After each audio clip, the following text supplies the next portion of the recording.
the Jund of Standard, or like the Death and Taxes rather, the 45% against the entire field deck. Oh. Yeah. That's not very high. That's low, actually. That is low. Yeah. Do you really think people would continue to play the same deck if it had a 45% win percentage across the board? Depends on your sample size, right? Even if you're 45%, you can win a lot.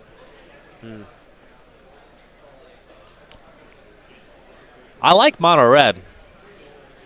I feel like the other decks are all just doing really powerful things, and you're really leaning on these cleaves. All right, here's a weird question. I got a better name. I was actually looking at the deck list. NX hardened in the Forge.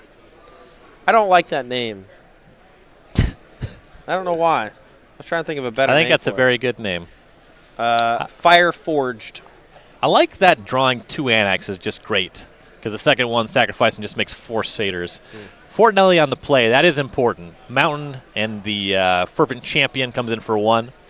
Yeah, this haste threat, it's only good in multiples as far as getting that bonus. That and Rimrock Knight are the only knights in the deck, as far as I can tell.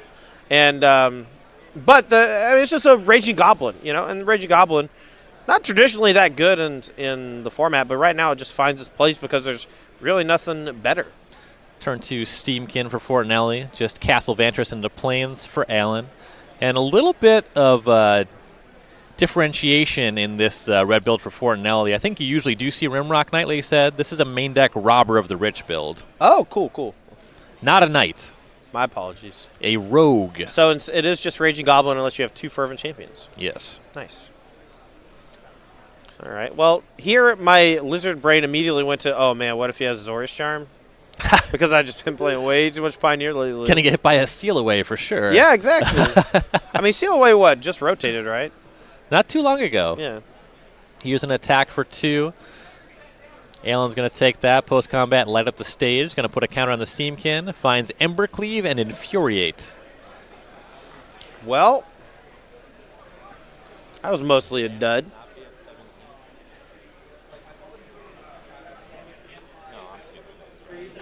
Alan to 16 off that attack. Here's another light up the stage. Steamkin to 2 counters. You can see a couple mountains. Has not played land just yet, so that's easy. Yep. And if he wants to, he can just cast Infuriate EOT to put a counter on the runaway Steamkin, and that'll allow him to get a big burst of mana next turn without having to initially invest 1. With that said, the Infuriate does potentially represent like 3 damage, so just have to wait and see. Post-combat Tin Street Dodger. That's going to grow the Steamkin to a 4/4. Well, if Alan doesn't have a whole lot on the next turn, Bobby Fortanely might just kill him. And the Steamkin's actually going to empty to cast Robber of the Rich here. Okay. So still 1 counter on that. End step, it's Omen of the Sea. That looks a little mopey next to what Fortanely is up to. Yeah. Fortanelli's really trying to get that Embercleave on the battlefield next turn. And then Alan's real way to get back in this game is to interact in some way next turn and then follow it up with Shatter the Skies. Shadow the Sky, yeah. The Sky. And this is a real strength of the red deck. These games where the runaway Steamkin and your number of lands just balance out perfectly. The Steamkin goes unchecked. You make enough mana to empty your hand. Got this Embercleave left over. Here's a Teferi Time Raveler, though. That makes the Embercleave thing not super easy. No, it's actually...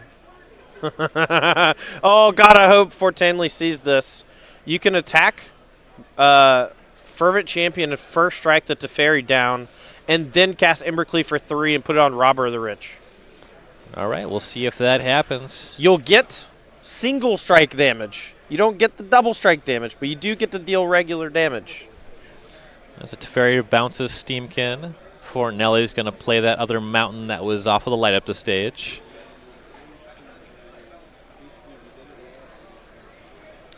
There's no way to get Steamkin and Embercleave online this turn. There's not, but the Embercleave is just going away. So it's important to get that down, I believe. So you see Infuriate here pre-combat. Target is Robber of the Rich. If he's not playing the Steamkin pre-combat, I have to assume Bobby sees this. Bobby seems like a really smart player.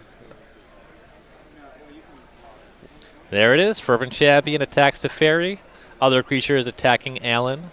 Yeah, I mean, this is just an outrageous amount of damage if it was double strike, but it's just going to end up being a +1/+1 from the Embercleave. But more importantly, it comes down instead of being exiled forever. So it's just another thing that Alan eventually has to deal with.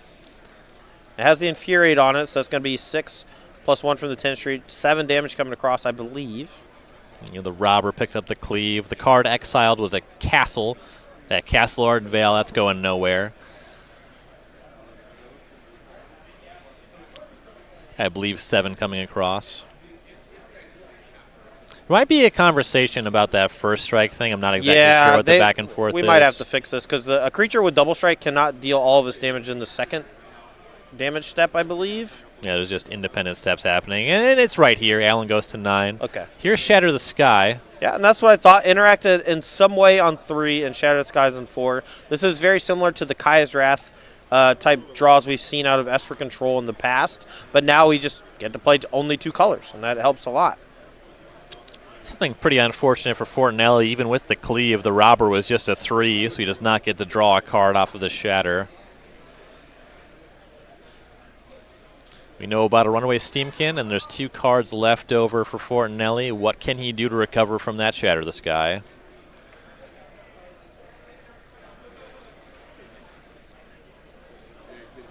He'll start with Runaway Steamkin. And that's actually going to be it. He'll let me pass. So it looks like there was some tension with 3-mana spell versus getting Steamkin online first. Sure. Back to Zach Allen. It's going to be a Temple of Enlightenment. He'll scry to the top. Mine drawn Anax. Want to play Steamkin first just because he wants to get the counter on it, but Teferi's going to bounce that Steamkin. This game looks rough for Fortanely, but some good news. Teammates Russell Lee and Daryl Ayers have picked up game 1 of their matches. Yeah, it's nice for him because this game is starting to feel like it's slipping away. Land number 5, here's Steamkin Phoenix of Ash. Ooh. Steamkin up to a 2. Fortanely will choose to attack Teferi. You get that off the table. Mostly just to prevent the tick up into Shatter the Sky. Like, that play pattern is extremely annoying for aggro decks to beat. Here, though, if, like, Alan just has the another Shatter the Skies to clean up these 2 creatures, you know, he can bring back the Phoenix of Ash. If he has a land, he can actually he's 1 short of being able to put the Embercleave on it, but we'll just have to see. The Phoenix of Ash is going to be quite good if Alan doesn't have any way to exile it, though. We'll see what Alan can do. So when it comes to there's 3 matches of Magic happening, but also we're looking for match records for teams. It's kind of redundant. Last weekend, Brian and Emma were calling the individual bouts fisticuffs. What are your thoughts on that? I mean, I love that word, so sure. It's a nice word. Bare knuckle boxing. That would be odd. Right, because they're playing Magic. Right, those are different. Okay. You ever heard of chess boxing? No. You haven't? No. Oh, you'd love it, dude. Is it where you play chess and then... You alternate chess and boxing. So you play chess for a certain amount of time. Real smart dumb guy strategy. You do a round of boxing. So, you know, let's say you're in a little bit better shape for boxing, but your opponent is a lot better at chess. We'll see if a couple of hits to the head can maybe even the score. Here's another Shadow of the Sky for Alan. All right. Well, that Phoenix is likely coming back here, but we'll just see what Bobby decides to do. He's got 2 cards in hand, looks like 2 spells, so could have quite the heater of a turn here. It's like Phoenix of Ash is going to escape. It only escapes for... It only costs 3 cards to escape. That alone, to me, makes that card pretty darn good. But it also comes back with a +1/+1 counter and naturally has haste. So this card is just... It's just so good.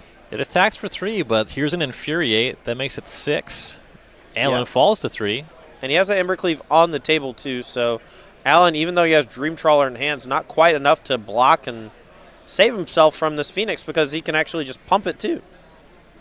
Omen of the Sea end step. Alan needs something to deal with this Phoenix, either permanently 1 time or 2 times, because escaping again is just lethal. He has Elspeth Conquers Death in hand. That's a great way to exile Phoenix of Ash. But he's only at 3 life.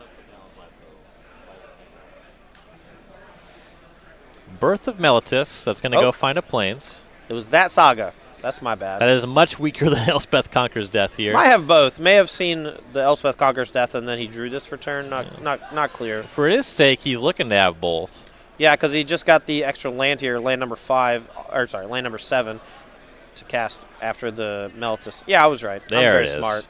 Get that Phoenix out of there. My eyeballs work just fine. And we'll see if Fortanely can find this last 3 damage. Going to be important to do that a little bit quickly. Birth of Meltus makes a wall next turn and gains 2 life the turn after. You know what card should be in standard that's just not for no reason? What's that? Lightning Strike. That card should just always be in standard. It's perfect power level for standard. I have some long thoughts on this. I'm going to let it go. Okay. We see a wall showing up off the Birth. I guess people used to say the same thing about Llanowar Elves. It's very clearly ultra powerful, but I don't know. Yeah, I mean, that's not my objection to Strike at all. It's like, fine. Anyway, we have a Steamkin with a Cleave, and we have a Dream Trawler for Alan. All right, what can Fortanely do about this Dream Trawler?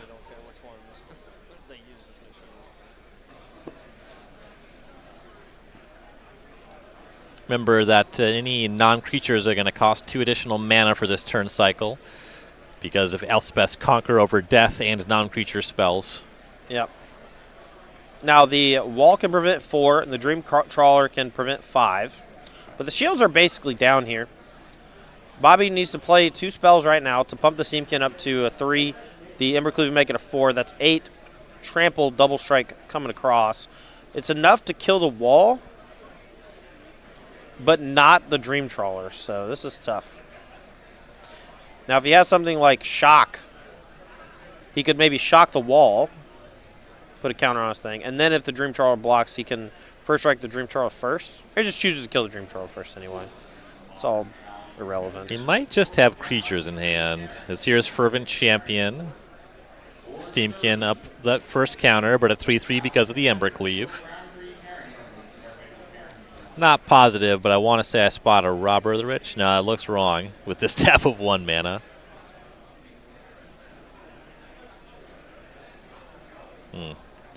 Teammate Russell Lee looking on, trying to come up with a plan.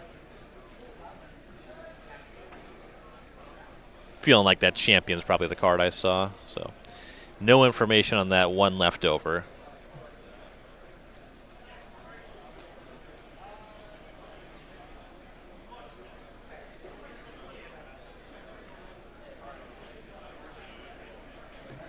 Yeah, I don't know what it is. I'm curious, though. This Birth to Meltus about to gain some extra life. Might put him out of range of burn spells. Dream Trawler, if it doesn't have to block and die this turn, might end up taking the game away. I imagine it's pretty important to get the Trawler off the table. Pre-combat, here is a Shock on the Dream Trawler. Love that. That's going to grow that Steamkin up to a 4/4 now. Yeah, that puts 2 damage on it, too, so now he only has to send 3 first strike at it. And this forces a double block, right? Right. Forces a double block and kills the Trawler, which is exactly what you want. So I think this is a good play. I think the trick was trying to figure out if he could attack with the Fervent Champion or not. But hey, we'll see if Alan can do something about the Steamkin. It is quite large. Elspeth Conquers Death is going to get this Trawler right back. Sure. But, no, that's fair. Okay. It won't be able to attack next turn. So that much is good. We get the correct blocking order here. So first strike takes care of the Trawler. I believe there's 1 point left over. Yep. But next turn, if he draws any red spell, it actually sends the Runaway Steamkin up to a 6. Or sorry, up to a 5, rather. And that means that the Dream Trawler is a straight chump block for prevent 5. Doesn't even gain life because of the double strike. All right, Alan to 2. We'll call that 4 as his sagas go off. Dream Trawler comes back with a +1/+1 counter. Oof, never mind.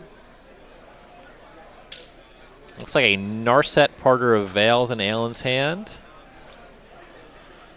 We'll cast that one. I believe the last card is a Dovin's Veto, which could protect him from something like Shock or, I don't know. Narset's going to look at 4 cards. Looks like some Narsets and a Dovin's Veto, as well as a land. Second Dovin's Veto might be worse than Narset here. It depends. If he doesn't have a veto in hand, he should probably take veto. If he does have veto in hand, I would probably take Narset, just so you can maybe find some more juice. But I wouldn't cast it until next turn after you get a minus or a little bit of a distraction. It depends on whether or not he thinks he's going to die next turn. Right. I don't think he is, though, unless Fortanely has an outrageous top deck. Even Find then. is Narset. He just casts the second one. I think the idea is he can cast a Dovin's Veto no matter what, and he would rather have something that can deal with the Steamkin. Going to go to 3 on this one right away. Finds Omen of the Sea. That's not the one. Yeah, not getting up to too much with that. He would love for Fortanely to just draw a mountain on this turn. How do you feel about Castle Imbrith? Does that do anything? Does that change your mind at all? I mean, the Steamkin would be able to only hit in 5 against this 6 toughness trawler, so doesn't do a lot for me. Would kill it. It would do that. And he could also, I think, shove in with a Fervent Champion, too, and get in 2 damage that way. Mountain Go. Sigh of relief for Zach Allen. Yeah. Isn't that 4/4? Couldn't he have just attacked with a 4/4? Oh, never mind. It's a 4-power trawler, right? I'm stupid. Right. It would cost him his large creature, and Champion Cleave, I'm not sure going to be able to cross the finish line. All right, so here's that Omen of the Sea for Allen on the end step. I still think you should trade. That Dream Trawler is just threatening so much cards in life. And if he just finds any removal spell for the Runaway Steamkin, the game ends on the spot. I would have traded, I think. Fair. It's a really tough spot.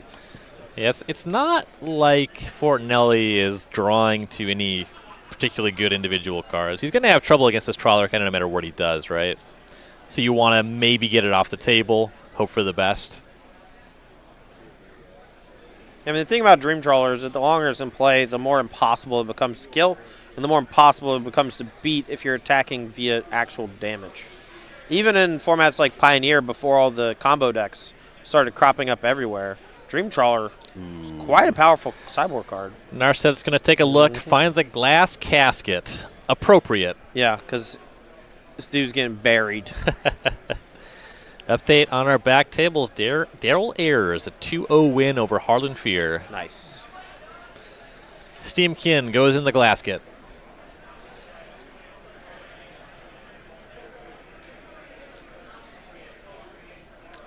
All right, that removal saw here, a complete game changer. And here's a combo. Chemister's Insight. Grow that Trawler even more. Yep, and he's going to be able to attack and gain a lot of life this turn. So he drew 1 for turn, drew 2 off Chemisters, and he attacks and draws another. That's a +4. It's already at 4, so he's going to attack, gain at least 8, dealing 8. Can also just go ahead and jumpstart the Chemisters right now, but I think it's just more important that he just, okay, never mind. He just goes for it. I mean, I like what you're saying. You want to play somewhat conservatively. You don't want to spew with that Dovin's Veto, but I think he's just determined this is too much life. It is. This is at least, I think it's 10 life.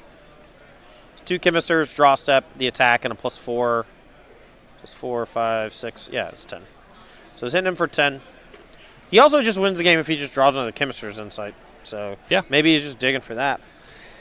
Life total should be 14-10 at the end of this. That's what we got.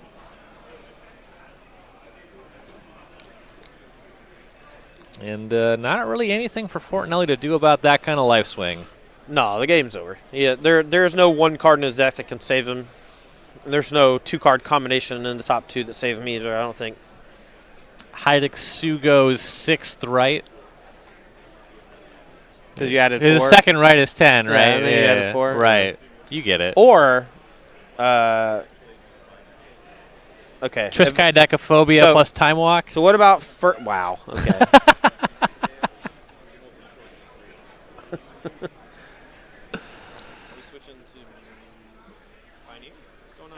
Well, apparently we're taking a look at our Pioneer matchup here. Russell Lee is going to open up with a pair of Leyline of the Void against this Sultai Delirium deck.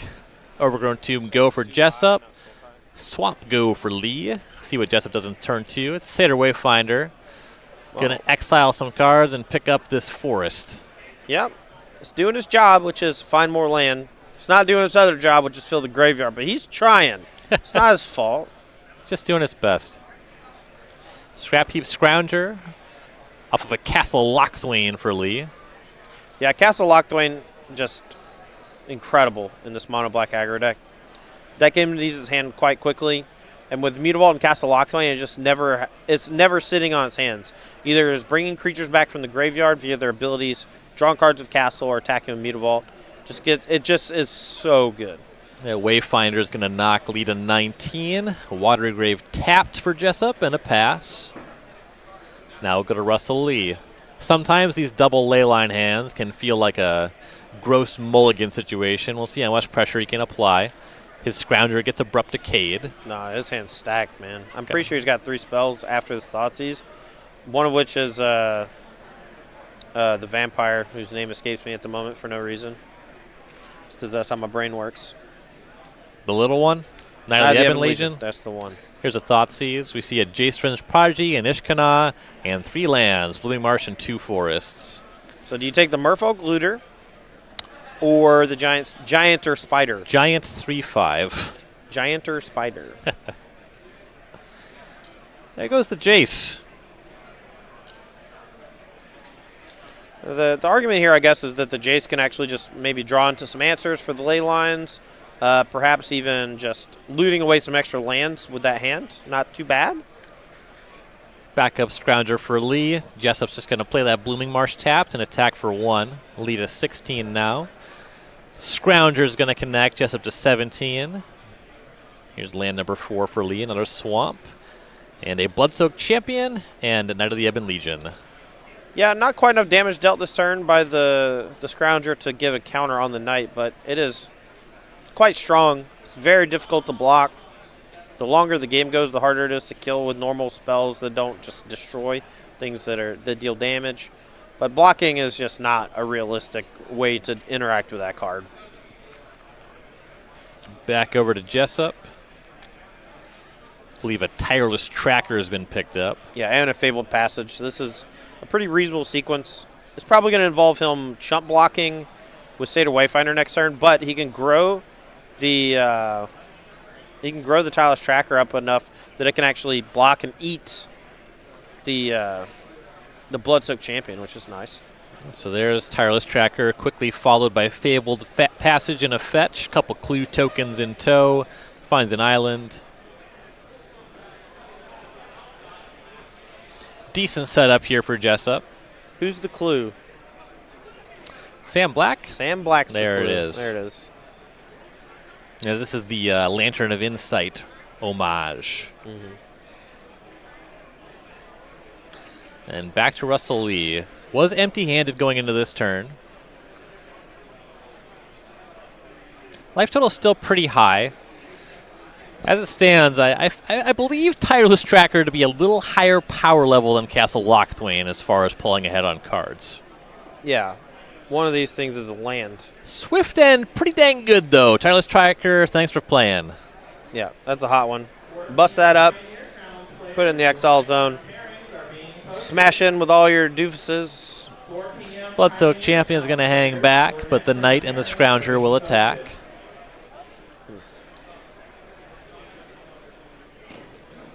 Team's thinking about a chump block.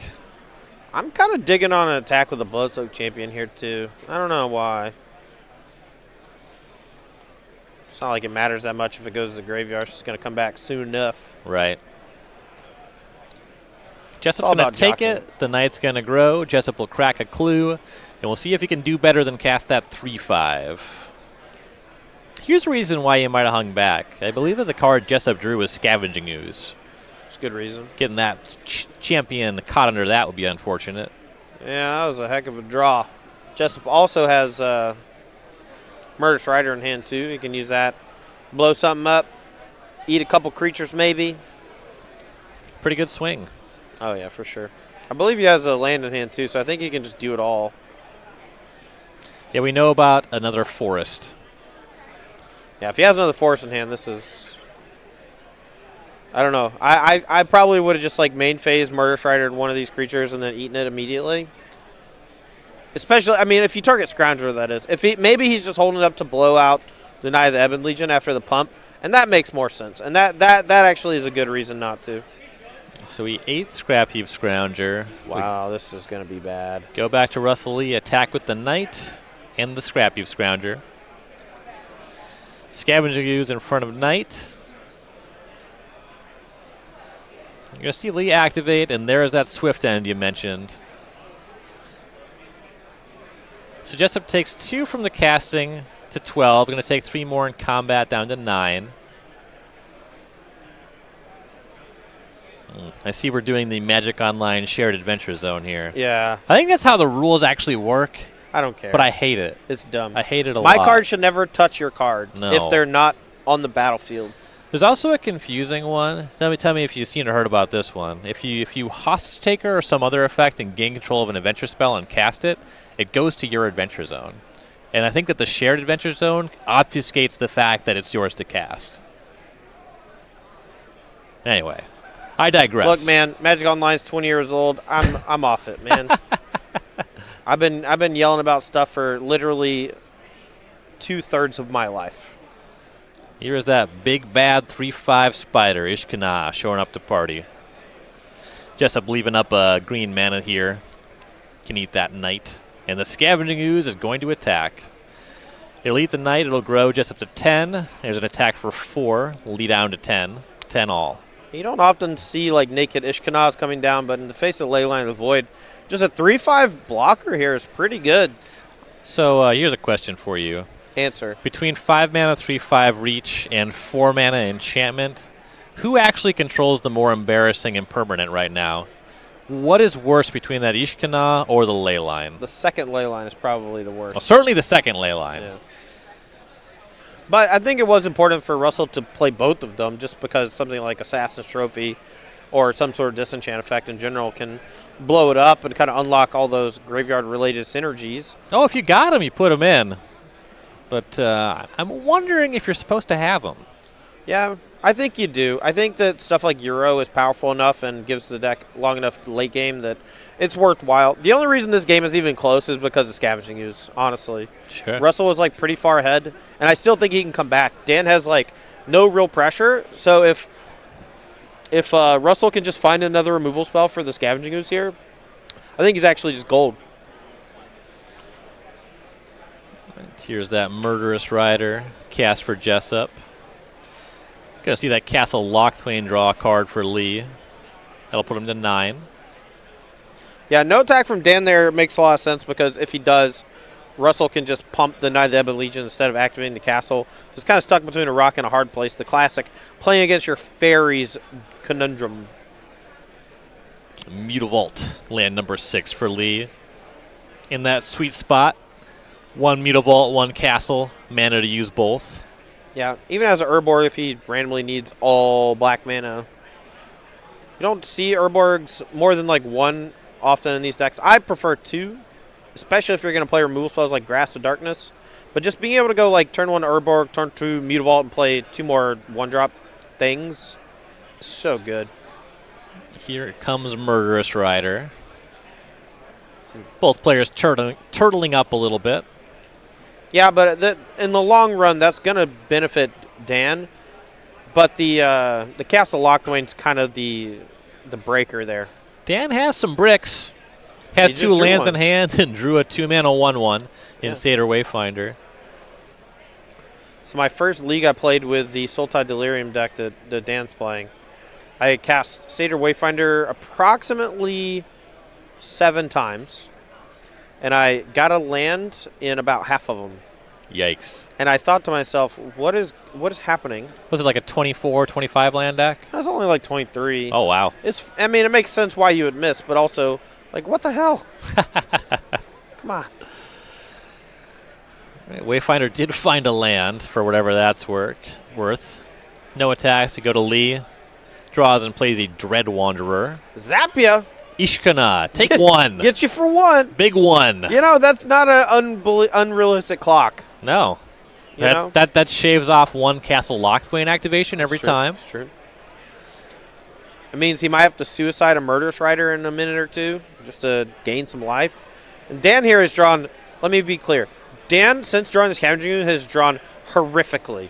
He just picked up an Abrupt Decay, which might do something, But it doesn't even. He might actually be able to kill the Knight of the Ebon Legion and just start slamming in with everything. Because Scrap Heap Scrounger can't block. Murder Strider is the only thing that can block.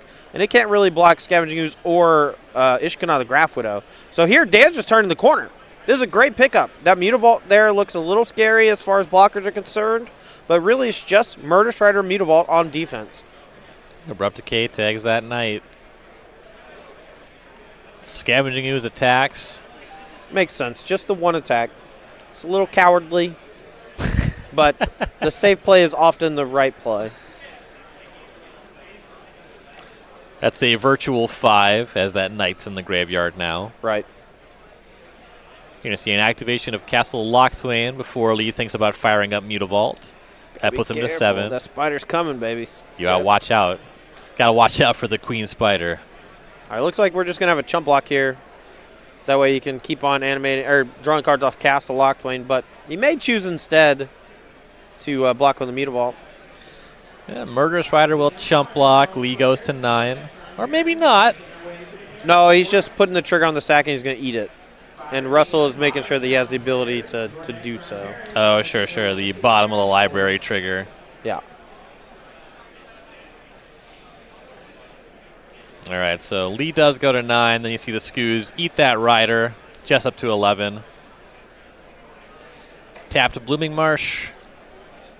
Back to Russell Lee. All right. That's a good one. The card he picked up last turn was the 3rd Leyline, and the draw for turn is Swamp. Love it. So now he's going to take 2 to use the castle. Draws another Swamp. He's at 7. Yeah. He can block with Dread Wanderer, though. It is one of those few creatures that can block in the deck, even though it enters the battlefield tapped. So he's not dead. But he's in a precarious position. So precarious, in fact, I think that the game is basically done, though. There it is. Lee's going to pick him up. Dan Jessup ties things up here. They'll be going to deciding game 3. That was a great game. That's the kind of Pioneer I like to see. None of this in the game on the spot combo nonsense. Let's kill creatures. Let's go back and forth. Let's draw some cards.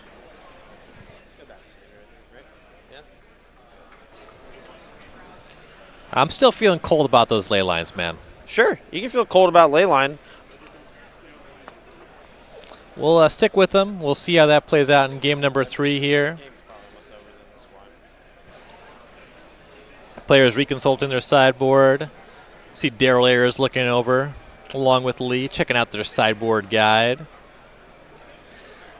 My question is, when you have Leyline in, it's a matter of how quickly you can still close the game. Sure. Because when the game goes long and you invariably draw your additional ley lines, can you afford those bricks? There's kind of a lot of moving parts here, and I wonder, is that game an unfortunate sampling, or is that game something that happens often enough where it's a problem? So for me, what happens more often than that is you don't have a Leyline on 0, and then you draw one very quickly, and it's a dead card. Yeah. And, you know, people, like, for a while thought, when I had 4 Tormod's Crypt in my mono red sideboard, thought it was, like, a joke. Like, why would you not just play Graph Digger's Cage or whatever? And, like, I just had to explain to a lot of people that every single one of these graveyard-based decks is base green, or most of them. And they all can kill whatever it is that you put on the table.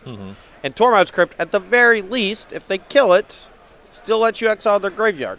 And it costs 0. And if you draw it after the first turn, it's not a dead card. That was kind of an eyebrow-raising element of my prowess sideboard during the Hogak format. Yes. I literally played 4 Surgical Extraction, because that was the card you actually wanted. Oh, yeah, it's perfect. Surgical Extraction was great. I actually play 4 Surgical Extraction in a lot of my sideboards where most people only play 3. That comes up a little bit more in Legacy, just because you really need to exile, like, the Reanimator cards. Yeah, sometimes just like casting 2 against Chancellor of the Annex matters. Right. Just being a free card. Also, just being able to cast it on effectively your turn 0 when your opponent's turn 1 combo killing you is good. Right. Players looking at some opening 7s here. keep on both ends. One ley line this time for Lee. We'll find out if that balance there can work for him. Swamp, Blood-Soaked Champion. Over to Dan Jessup. Looks like he had a Noxious Grasp in hand too, so maybe is a bit too sideboard heavy. We'll see. Blooming Marsh, Thoughtseize. Take a look at Grasp of Darkness, Noxious Grasp, and 2 lands, Swamp and Castle Locthwain. This is a very reasonable hand. Castle Locthwain, couple removal spells, a 1-drop, and a sideboard hate card. Needs a little bit more pressure off the top of his deck if he wants to really be in this game. Have to imagine Dan probably going to take has to take one of the removal spells. It just depends on what creatures are in his hand. Because if he has Jace, he wants to play that on turn 2. Taking Grasp of Darkness makes sense. If he has something like Tireless Tracker, Ishkanah, some bigger green creature, it's just more important to take that. We'll take his Grasp of Darkness, just up to 18. That leads me to believe the Grasp should not be in the deck. If the Noxious Grasp or the Grasp of Darkness? The Noxious Grasp, excuse me. Oh, you're right. Yeah, I forget.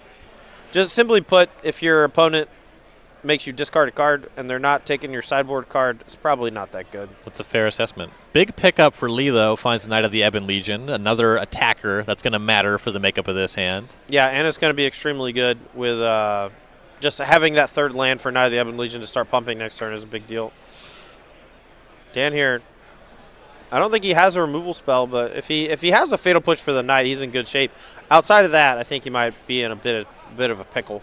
There's a pretty fast start from Russell, 1-drop, 2-drop with a ley line and a removal spell in hand. So Jessup's at 16. He's going to traverse the Ovenwald for an island. Suppose that one's never going to find a creature under a ley line. Nope. Plays Blooming Marsh. Just passes. I wonder if he's bluffing or if he actually has the Fatal Push.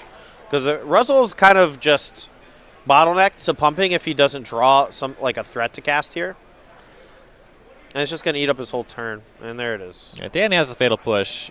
In fairness, though, Russell has nothing else to do. All right, that's what I'm saying. His hand is forced, so it's not like it's that big of a deal. Right. But if he had drawn like a creature for a turn, it would have been a pretty interesting decision because you get the extra counter from the Knight of the Ebon Legion as well. Right. Knight gets pumped, but then pushed. Blood-Soaked Champion knocks Jessup to 14. Go back Jessup's way. Looks like he does have Jace Prince Prodigy. Island and cast that will be the turn. Lee draws. Yeah, Noxious Grass rotting in hand against the Jace Prince Prodigy. Could be a tough spot for Russell. Let's see if he has anything here. Plays Swamp, attacks with Blood-Soaked Champion, Jessup to 12. Trying to discern what the card Lee drew was. I choose not to speculate. So, I was wondering about this. There's a card that I thought it was, but I don't usually see in the exact list. I believe it is the 1X If Near Deadlands. You know, I was actually maybe my lizard brain saw it, because I was actually just thinking about how If Near Deadlands would be sick right now. It is an answer to the Jace. Not until next turn, though. Right, but he gets to draw a card this turn, untap. If he doesn't have an answer for it, attack for 2, and then Infinite Deadlands, kill thing. The Jace is not much of a threat under this ley line, is it? No, but it is Merfolk Looter effectively, and it will always make Dan's hand better. It makes the Satyr Wayfinders good. Right, so Jessup played a Breeding Pool tap after looting. See Lee say, I would like to attack you. Jessup's going to Abrupt Decay that before it can attack, so you don't get that raid ability on the Blood-Soaked Champion. Yeah, you got to be really careful with your timing against cards like that. Especially that one. It's just right on the card. Right, says it on it. Yeah. But for newer players, a lot of people kind of teach you to wait until like after blockers to kill the creature, and a lot of times that's just wrong. And in that one specific instance right there, that it is correct to kill before attacks because the raid ability allows it to be rebought from the grave. Right. Heuristics less valuable than experience. Scrap Heap Scrounger for Lee. And we'll go back to Jessup. I read an article a long time ago, forget from who, maybe it's V. Maschwitz, said it's not that important if you make a mistake, it's how you recover after you make the mistake. This was in a direct relation to getting force spiked or dazed and then playing your land post-combat. Some people would perhaps shamefully not play the land so that their opponent doesn't think they're big stupids. Mm-hmm. But the best players in the room will understand that their mistakes are less important than their pride, and to prioritize getting your head back in the game.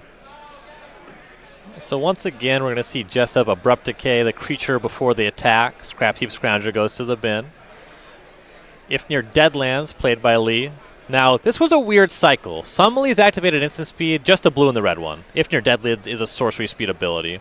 So Lee just leaving up Castle Lochthwain right now. Yeah, so he's going to Lochthwain, bring back Scrounger is the plan, I'm assuming. That's going to allow him to start putting more pressure. He understands that the Jace isn't really on a ticking clock because of the ley line. It's just Merfolk Looter. And it's good, but it's not potentially game-ending. And it's more important that he draws a card and gets back a threat than spends his whole turn and a land to kill the Jace. Mm-hmm.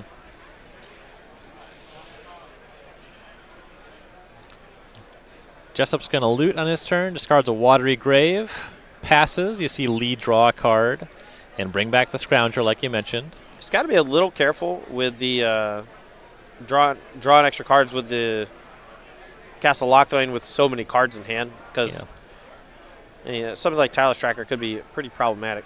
He did go to 14 off of that hit, but big find. Here's Rankle, Master of Pranks. But that's going to get hit by an ultimate price, and that Scrounger going to get fatally pushed. Jessup continues to take no damage. Been at 12 for quite a while now. Yeah, does have the ability to bring back the Scrounger again.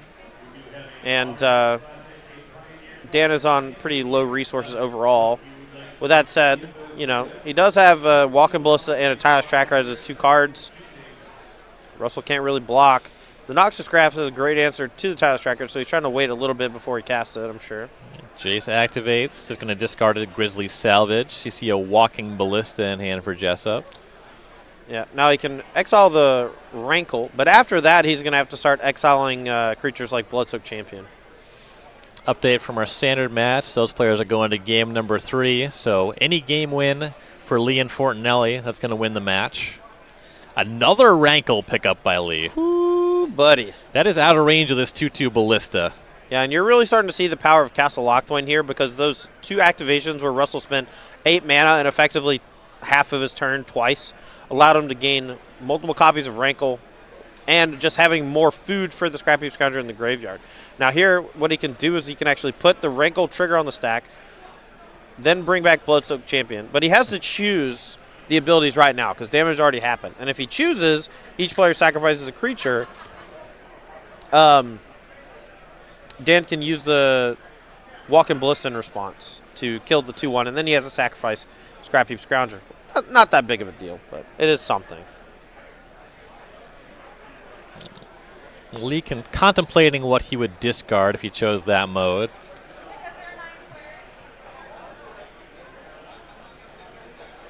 Jessup with 1 card in hand.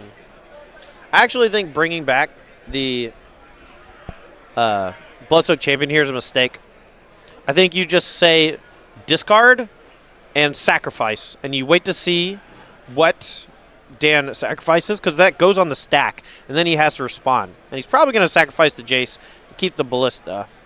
And if that's the case, then you're just free to go. You just, But if you choose sacrifice and discard, and then Dan decides to burn the 2 counters on the Ballista to kill the Scrounger in response, so that you would potentially have to sacrifice the Rankle, then Russell can bring back the creature from the graveyard. So smart play by Russell and smart play by Dan, but not falling for that obvious on board but complicated trick. Mm-hmm.